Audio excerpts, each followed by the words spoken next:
오늘 하나님께서 여러분에게 복음의 은혜를 허락하시길 주 이름으로 축원드립니다.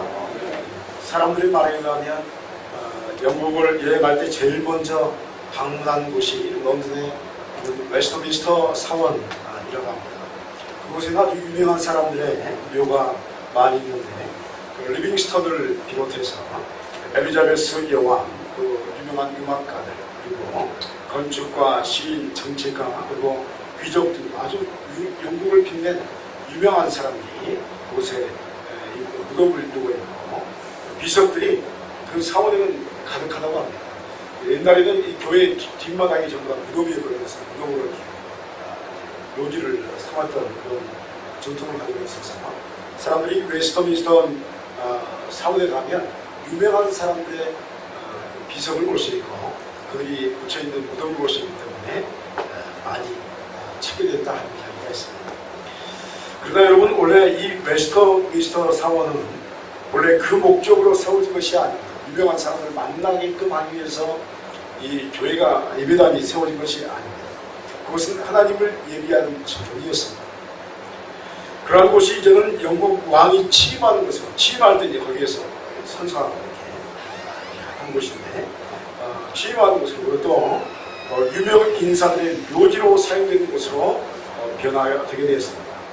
이것은 영국의 어떤 역사를 보존한다든지, 또 역사를 계승한다든지, 또 관람객들에게 영국의 역사를 보여준다는 의미에서 상당히 의미가 있는 그런 곳인지 모르겠습니다. 그러나 얼마나 원래 그 성전을 세웠던 목적에 의해서 얼마나 많은 사람들이 그곳에 가서 그 사람들을 통해서 역사하시는 하나님을 묵상하는지에 대한 의문이 들 수밖에 없는 그러한 사원으로 변하게 되었다 하는 이야기가 있습니다.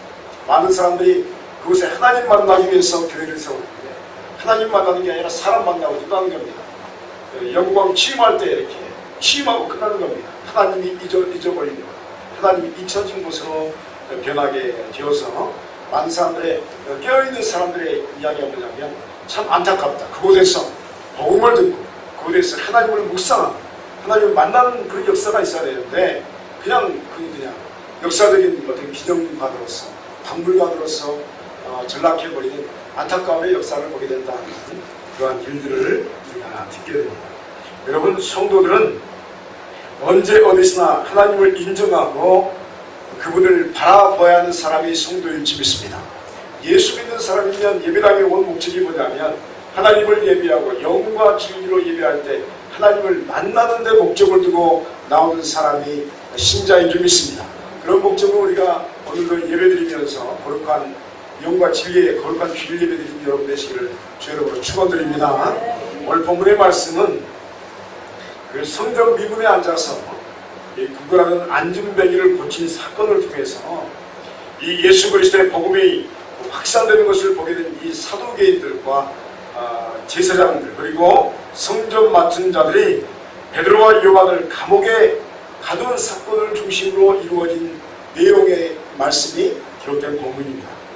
예수 그리스도의 부활의 복음이 전해지자 자신들이 십자가에 못 박아 죽인 자의 부활을 이야기함에 대해서 이 종교 지도자들이 매우 싫어하게 됩니다. 자신들이 죽였는데 그 복음이 흥황하게 되어지는 거예요. 많은 사람들이 반응하는 걸 보면서 깜짝 놀라게 됩니다. 이렇게 하면 안 되겠다, 그들이 생각합니다. 물론 이들 중에는 이 말이 사실이라는 것을 아는 사람들이 있었습니다. 그 중에는 예수님의 부활 소식을 막기 위해서 돈 주고 군병들의 입을 막은 사람들이 있습니다. 그들 중에는 압니다. 예수가 부활했다, 이 사실을 아는 사람들이 있습니다.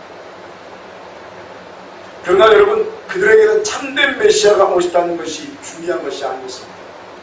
그들이 그토록 오랫동안 기다렸던 메시아가 이 땅에 온 것이 중요한 것이 아니었습니다.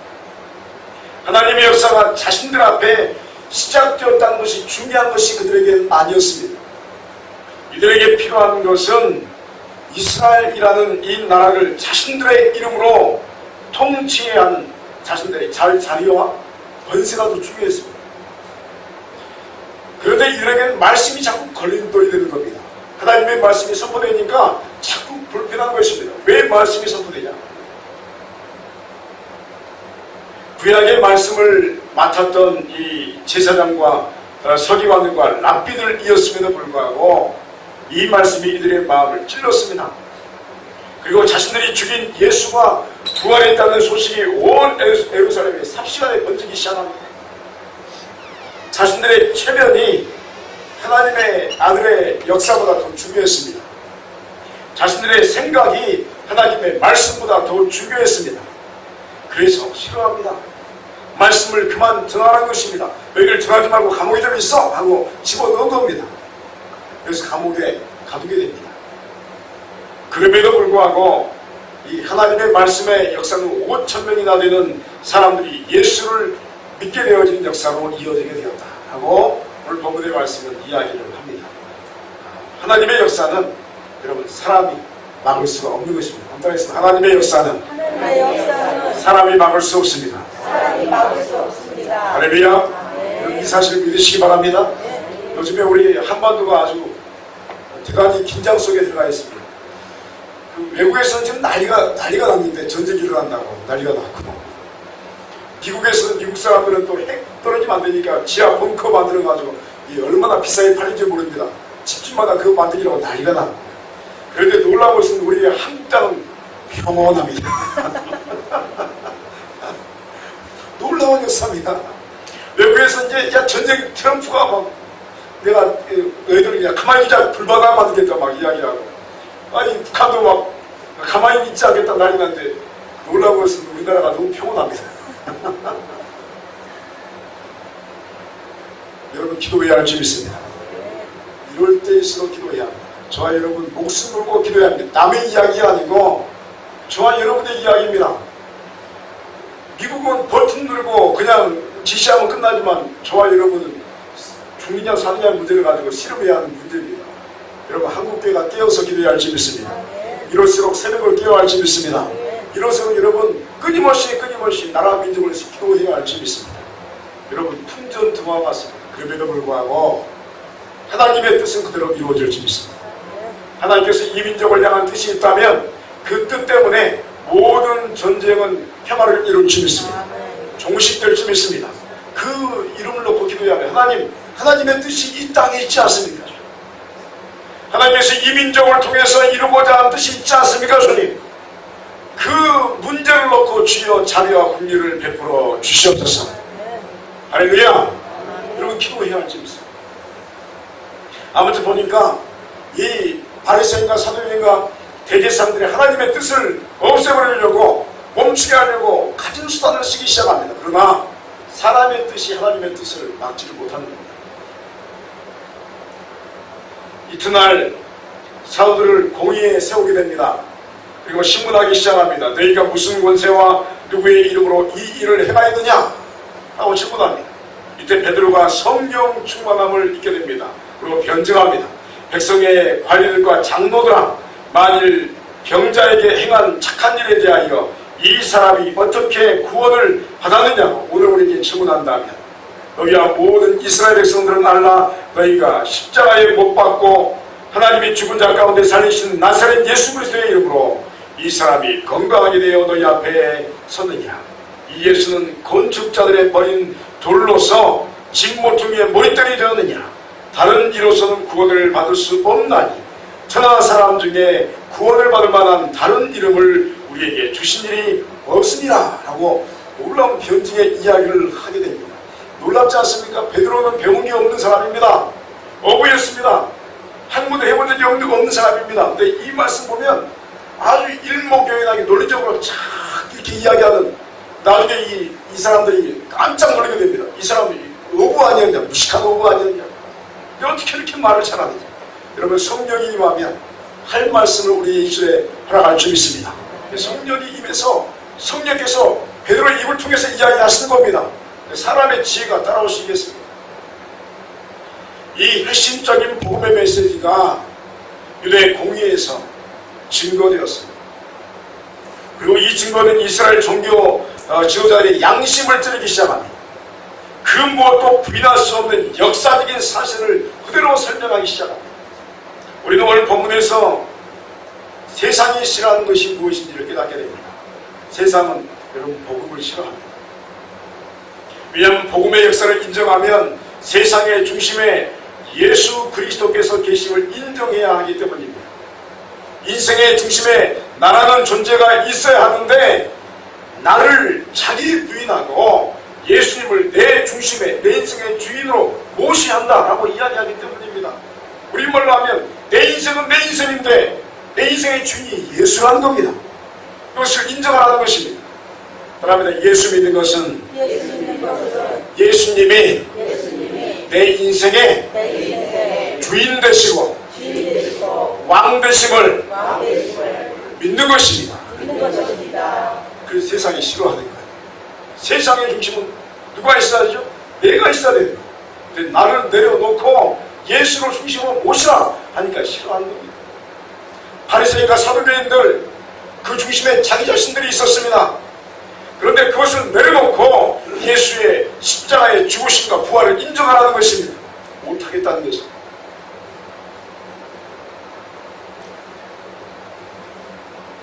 그렇다면 이 같은 세상과 인간이 싫어하는 복음의 역사를 우리가 어떻게 믿을 수 있고 어떻게 하면 그 역사에 우리가 참여할 수 있을까요? 오늘 본문의 말씀은 우리에게 그 해답을 제시합니다. 첫 번째로 보니까 예수 그리스도의 이름의 권세로 구원이 임한다는 사실을 믿음으로써 인정할 때 그 역사에 참여할 수 있습니다. 따라합니다. 믿음으로써 인정해야 합니다. 7절 말씀해 보니까 종교 지도자들이 질문합니다. 사도들을 가운데 세우고 묻되 너희가 무슨 권세와 누구의 이름으로 이 일을 행하였느냐. 10절 말씀 보니까 너희와 모든 이스라엘 백성들은 알라. 너희가 십자가에 못 박고 하나님이 죽은 자 가운데서 살리신 나사렛 예수 그리스도의 이름으로 이 사람이 건강하게 되어 너희 앞에 서느니라. 이렇게 말씀합니다. 그렇습니다. 지금 예루살렘에는 더 이상 부인할 수 없는 안전병이가 일어난 사건이 일어났습니다. 그것도 나사렛 예수 그리스도의 이름으로 이 역사가 베풀어졌습니다. 인간의 능력과 인간의 지성과 인간의 의술로 이룰 수 없는 일이 발생하게 된 것입니다.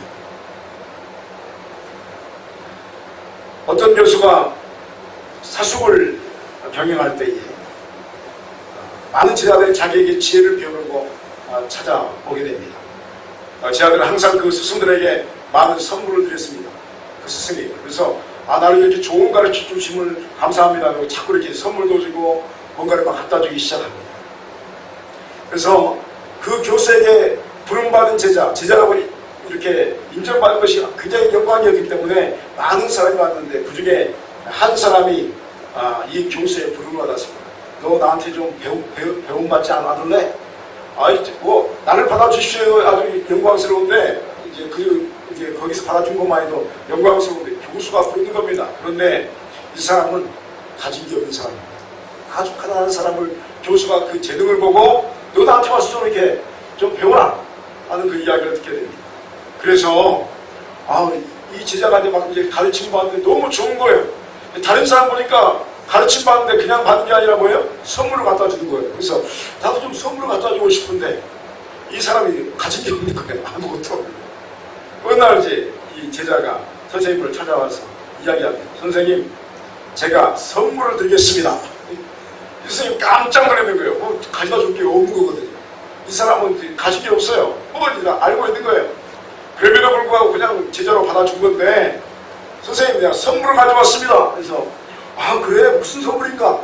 자네는 가진 게 없어가지고 줄 게 없는 줄 알고 있는데 무슨 선물인가? 라고 궁금해서 물었더니 이 제자가 이렇게 이야기합니다. 저 자신입니다. 제 마음을 선물로 드리겠습니다. 내 인생을 선물로 드리겠습니다. 그 이야기를 하는 겁니다.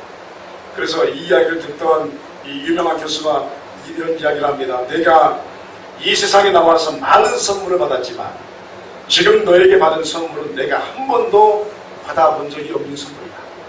내가 원하는 선물이 바로 그것이다. 너는 공부를 다 했다. 나도 내 자신을 너에게 선물로 주마. 내 모든 인생을 너에게 주겠다. 그런 이야기를 하는 것이죠. 사랑하는 여러분이요, 예수 그리스도의 이름은 하나님께서 하나님 자신 전부를 우리에게 주신 역사인 줄 믿습니다. 예수님을 주셨다는 것은 하나님 자신을 주신 거예요. 예수를 통해서 모든 걸 주신 겁니다. 다시 말하면 하나님의 아들 예수 그리스도의 이름에 하나님은 자신의 모든 사랑을 담아서 저와 여러분에게 선물로 주신 줄 믿습니다. 그게 구원의 역사, 구원의 은사입니다. 그러므로 우리가 산제사로 하나님께 예배 드릴 때에 우리는 하나님의 영광의 모든 역사를 경험하게 되는 것입니다. 오직 예수 그리스도의 이름으로 이 역사가 시작되었고 지금 사람들에게 보여주고 있는 것입니다. 그렇습니다. 오직 예수 그리스도의 이름 외에는 구원이 허락되지 않음을 분명히 알아야 합니다. 다른 이름에는 구원이 없습니다. 왜냐하면 예수 그리스도의 이름을 통해서 하나님은 자신의 모든 것을 허락해 주셨기 때문입니다. 그러므로 예수 그리스도의 이름만이 우리에게 구원을 허락하심을 확실하게 믿으시길 바랍니다. 여러분, 앞으로 우리가 사는 이 땅에도 앞으로 이런 말을 어떻게 쉽게 하지 못할 시대가 올지 모르겠습니다. 다른 나라에는 오직 예수라는 이름이 이야기하기 시작하면 감옥에 들어가는 일들이 지금 분위기가 형성되고 있습니다. 법도 그렇게 통과하려고 합니다. 그러나 여러분, 성경은 우리에게 끊임없이 말합니다. 오직 예수 외에는 구원이 없는 줄 믿습니다. 여러분, 우리가 그걸 믿는 것입니다. 예수 외에는 구원이 임할 수 없습니다. 예수 그리스도의 이름 외에는 하나님께 나갈 수 있는 길이 없습니다. 여러분, 부처를 통해서 불교의 어떤 그 신비세계에 들어갈지 모르겠지만 그건 하나님으로 가는 길이 아닙니다. 여러분, 하나님 만나는 길은 오직 예수 그리스도의 이름밖에 없는 줄 믿습니다. 우리는 그걸 믿고 나가는 것입니다. 둘째로 보니까 십자가에 죽으신 예수께서 3일 만에 부활하신 사실을 믿으며 우리 자신도 이 십자가에 죽고 부활한다는 사실을 우리가 확신해야만 하는 것입니다. 지금 성전미문에 안전뱅이가 일어난 그런 사건은 여러분, 죽으신 지 3일 만에 부활하신 예수 그리스도의 이름에 의해서 이루어진 사건이었습니다. 사랑하는 여러분, 십자가에 대한 믿음이란 무엇입니까? 예수 그리스도의 십자가의 사건을 믿는다는 것은 그저 2000여 년 전에 하나님의 아들 예수께서 이 땅에 오셔서 십자가에 죽으셨고 또 다시 사셨다는 사실을 인정하는 것을 의미하지 않습니다. 거기에 머무르는 것을 의미하지 않습니다. 인정하는 것은 믿음이라고 볼 수는 없는 것입니다. 인정함에서 더 발전하여서 이 사건이 오늘도 나에게 역사되어지고 있음을 확신하는 신앙을 믿음이라고 하는 것입니다. 무슨 말씀입니까? 다시 말씀드리면 우리는 매일매일 예수 그리스도의 십자가에 주님과 함께 옛 사람인 우리 자신의 모습이 십자가에 못 박아 죽어야 할 줄 믿습니다. 매일매일 우리는 죽어야 합니다. 여러분, 십자가의 죽음에 참여하는 것이 신앙, 믿음의 첫 출발점입니다. 갈라디아 2장 20절 말씀 보니까 내가 그리스도와 함께 십자가에 못 박혔나니 그런즉 이제는 내가 사는 것이 아니요 오직 내 안에 그리스도께서 사시는 것이라. 이제 내가 육체 가운데 사는 것은 나를 사랑하사 나를 위하여 자기 자신을 버리신 하나님의 아들을 믿는 믿음 안에서 사는 것이라 라고 분명하게 우리에게 증거하고 있습니다. 사랑하는 여러분이요, 우리의 신앙 생활 자체는 이 같은 사이클이 계속됩니다. 우리는 매일매일 변화되지 않는 세속적인 자아를 예수 그리스도의 이름으로 주님과 함께 십자가의 죽음을 당하는 것입니다. 그리고 자신을 부인할 때마다 예수 그리스도의 죽으심에 우리의 저와 여러분의 영혼이 참여하게 될 줄 믿습니다. 여러분, 기도하면 어떤 역사가 일어납니까? 여러분, 기도할 때 어떤 걸 체험합니까? 기도하면 우리의 변화받지 않은 모습이 보여지게 됩니다. 기도하면 내 안에 끙끙거리면서 내가 놓기 싫어하는 집착의 문제가 보여지게 됩니다. 여러분, 이건 기도하는 사람들이 매일매일 체험하는 것입니다. 저도 오늘 새벽에 잠깐 일어나가지고 이제 막 기도하는데 내 안에 죽지 않은 모습이 있는 거예요. 여러분, 목사가 죽지 않은 모습이 많습니다. 여러분도 죽지 않은 모습이 많습니다. 우리는 평생 죽지 않는 모습을 발견하는 것입니다. 아직 죽지 않은 거예요. 아직 집착하고 있는 거예요. 아직은 내 욕심이 있는 거예요. 아직은 나의 비전이 있는 거예요. 나의 야망이 있는 거예요. 이거는요, 저와 여러분을 죽이는 겁니다. 이건 영혼의 암덩어리라고 합니다. 여러분, 그것을 주 예수 그리스도의 십자가 앞에서 놓아버려야 할 줄 믿습니다. 여러분, 집착으로 벗어나야 됩니다. 이걸 내려놓아야 합니다. 근데 내려놓지를 못하는 거예요. 어떻게 합니까? 여러분 그 문제 가지고 예수님의 십자가 앞에 나가야 할 줄 믿습니다. 예수님의 이름으로 기도한다는 것은 기본적으로 내가 놓을 수 없는 문제들, 나의 욕심의 문제들, 나의 야망의 문제들, 내가 이루고 싶어하는 그 엄청난 그 문제, 내가 놓을 수 없는 문제를 가지고 주 예수 앞에 나가는 것입니다. 그러면 놀라운 것은 성령께서 그 문제를 십자가에 못 박아 버리실 줄 믿습니다. 여러분 십자가에 못 박아야 합니다.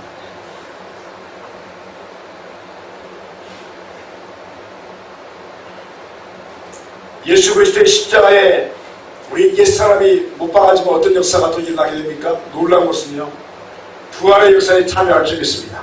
우리가 부활하는 게 아니고 우리의 새로운 모습으로 거듭나게 될 줄 믿습니다. 우리의 그 변화되지 않은 모습이요, 예수 그리스도와 함께 십자가에 못 박혀 돌아가 죽는 순간에 새로운 모습으로 변화되어지는 것입니다. 그렇게 저와 여러분이 성화되어 갈 줄 믿습니다. 따라합니다. 나는 예수님의 작은 사람입니다. 나는 작은 예수입니다.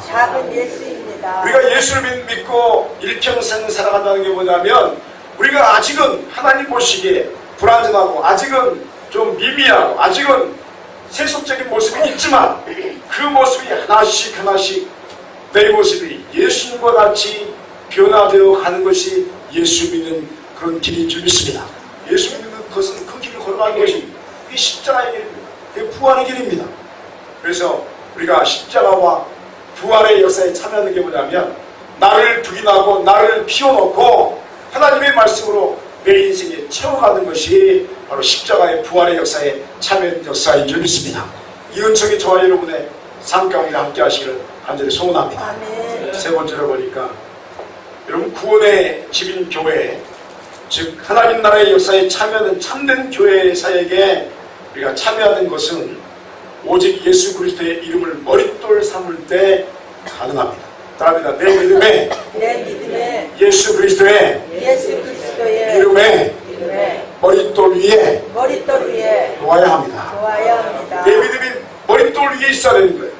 다른 곳에 있으면 교회가 아닙니다. 11절 12절 말씀에 이 예수는 너희 건축자들의 버린 돌로서 집 모퉁이에 머릿돌이 되었느니라. 다른 이로서는 구원을 받을 수 없나니 천하 사람 중에 구원받을 만한 다른 이름을 우리에게 주신 일이 없음이라 하였더라 라고 기록하고 있습니다. 여러분 요즘 한국교회를 보면서 많은 갈등을 느끼게 됩니다.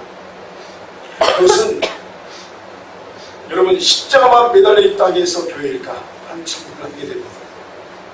십자가가 얼마나 많이 생기는지요, 갑자기 십자가가 막 생겨요. 그래서 야 십자가 있다고 교회일까, 제 마음속에 또 많은 우리 사역자들의 마음속에 십자가만 세워졌다 해서 교회일까 생각을 합니다. 요즘에 군소교단들이 많이 난립하고 있습니다. 그래서 여러분 목사가 되는 것도 정통 교단이 아니어도 그냥 몇 주 만에 목사가 되는 경우가 있습니다. 제가 옛날에 제가 교육교사 할 때 한 20년 가까이 된 세월인데 어느 교회 섬길 때 일입니다. 어느 교회 섬겼는데 제가 어떤 집사님하고 이제 그분이 참 친하게 이렇게 여자분이신데 이렇게 잘 챙겨주시고 총각되니까 먹을 거 갖다 주고 얼마나 좋아요. 이게 저 자취하는데 먹을 것도 없는데 막 갖다 주고 하니까 얼마나 좋아요. 야 참 이제 먹을 것을 많이 갖다 주니까 마음속에 참 신실하신 집사님이구나 그랬어요. 총각이 했으니까 20대 후반이니까 아니 뭐 라면 끓여 먹고 그 기사 밥 먹고 다니고 있는데 뭐 먹을 것 다 갖다 주지 뭐 사과도 갖다 주지 얼마나 좋아요. 그러니까 마음속에 야 참 신실하신 믿음이 좋은 시사님 같다 이렇게 생각했는데 방학 끝나고 나서 딱 또 갑자기 한 몇 주가 안 보여요. 이분이 왜 이렇게 신실한 시사님께서 교회 안 나오시지 그랬어요. 그리고 방학 끝나고 나서 그분이 딱 나타났는데 갑자기 나한테 하는 말이 전사님 예 제가 목사가 됐습니다. 나 놀래가지고 아니 무슨 말씀이냐고 내가 다른 교단에 제가 공부해가지고 목사한테 받았습니다. 앞으로 목사가 불러주세요. 그래서 내가 멍한 거예요. 이분은 신학교를 다닌 사람이 아니에요. 몇 주 만에 목사가 됐어요. 갑자기 집사님이 목사님이 된 거예요. 그래서 어떻게 부를 줄 몰라가지고 그러시냐고 나 근데 목사란 말은 못하겠다고 내가 그랬어요. 여러분 영혼을 다루는 목사의 직책을 몇 주 만에 세울 수 있을까요? 쉬운 게 아닙니다. 여러분, 저희 교단 같은 경우는 목사가 되려면 정기과정 7년을 거쳐야 됩니다. 대학 4년, 대학원 3년. 그걸 걷다 해서 목사는 주는 게 아니고 또 전임종사라는 과정을 2년을 거쳐야 됩니다. 기본적으로. 그러면 몇 년이죠? 9년. 그리고 그 다음에 10년째 안수받는 거예요. 최소한. 빠르면 10년이에요. 보통 한 12년, 15년 걸립니다. 놀라운 것은 그렇게 쉽게 목사 안수 받는 게 아닙니다. 왜 우리 교단들 이렇게 복잡하게 그냥 너 믿음 좋으니까 너 목사해라 안수 주면 될 것 같은데 왜 이렇게 복잡하게 만들어 놓은 걸까요? 그것은 여러분, 목사는 사람의 영혼을 다루는 직책을 얻는 것이기 때문에 쉽게 줄 수 없는 겁니다. 신학교 7년 동안에 배우는 게 뭡니까? 사도성이란 무엇인가에 대한 이야기를 배웁니다. 교회란 무엇인가? 사도가 무엇인가? 배우는 겁니다. 여러분, 10년이라는 세월을 거치면서 사도성이라는 그 개념을 하나 이해하기 위해서 7년간 실험하는데 이해를 못합니다. 얼마나 어려운지 모릅니다. 왜 그렇습니까? 그 사도성이 2000년의 역사를 통해서 이어왔기 때문에 그렇습니다. 여러분, 2000년의 역사를 7년 동안 배울 수 있을까요? 2000년의 역사를 7년 동안 못 배웁니다. 다 소화 못 시킵니다. 그래서 끝나고 또 공부하지 않습니다. 왜냐하면 다 이해를 못하기 때문에. 그러나 기본적으로 7년 정도면 기본적으로 사도신조에서 이야기하는, 우리의 신앙고백에서 이야기하는 그 메시지가 무엇인지에 대해서 기본적으로 그나마 이해할 수 있기 때문에 7년이라는 기간을 설정한 것입니다. 가면요, 거의 잠 못 자고 공부합니다. 저도 거의 잠 못 잤던 것 같아요. 7년 동안 거의 10년간은 잠 못 잤던 것 같아요. 한 잠 3시간, 4시간 자고 끊임없이 공부하고, 그리고 이해가 안 되는 게 또 출근하고 또 이야기하고 또 이야기하고 또 이야기하고. 여러분, 왜 사도성입니까? 왜 사도성이 중요할까요? 사도성이라는 교회의 머릿돌을 예수 그리스도의 이름에 두었음을 확신하는 신앙 고백이기 때문에 그렇습니다.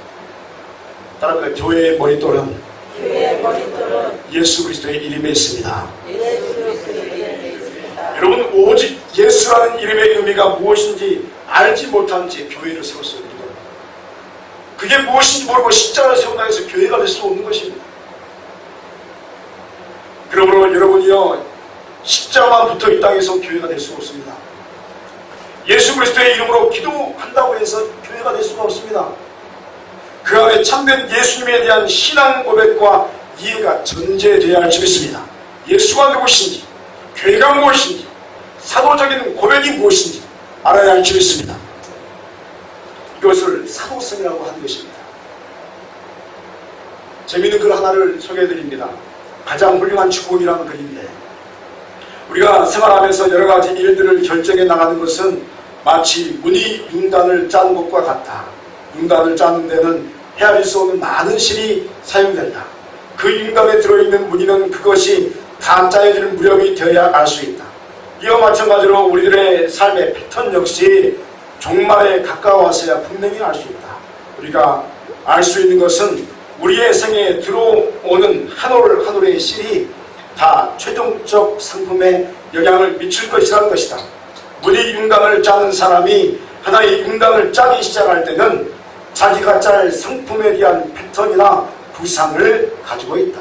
우리의 하나님 아버지는 가장 훌륭한 직공이시다. 그는 우리의 삶을 어떤 것으로 만드시려고 하시는지 스스로 알고 계신다. 그러나 그는 우리의 협동을 필요로 하신다.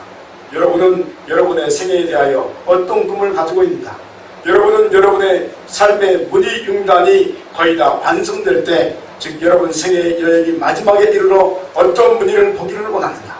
여러분은 여러분이 지금 하고 있는 여러 가지 결정들을 통해서 장차 완성될 상품에 기여하지 않겠는가? 가장 훌륭한 직공이라는 글입니다. 여러분, 어떤 이제 돗자리 같은 것도 짤 때 뭐죠, 이렇게 우리 이렇게 무늬 이렇게 하는 천 하나 짤 때도 그냥 하질 않죠. 구상을 가지고 여기는 어떤 실이 들어가고 어떤 무늬가 들어가야 되겠다. 구상으로 짜는 거예요. 하나님께서 여러분 아무렇게나 교회를 구상하지 않습니다. 사역자로부터 중직자에 거쳐서 각 장소에서 봉사하는 성도들의 모든 삶을 때와 장소에 맞춰 짜놓으신 겁니다. 따라서 교회는 예수님을 믿는 사람들의 공동체입니다. 여러분 성립교회가 하늘의 교회, 아름다운 교회가 되시는 것은 저와 여러분이 함께 하나가 될 때 아름다운 교회가 될 줄 믿습니다. 저와 여러분 하나의 실입니다. 여러분 안에 어떤 무늬가 있습니다. 우리는 알지 못해요. 하나님은 아시는 거예요. 그래서 짜놓으신 거예요. 계속 짜가신 거예요. 그러다 보면 역사에 의해서 64년 동안 우리가 짜져왔습니다.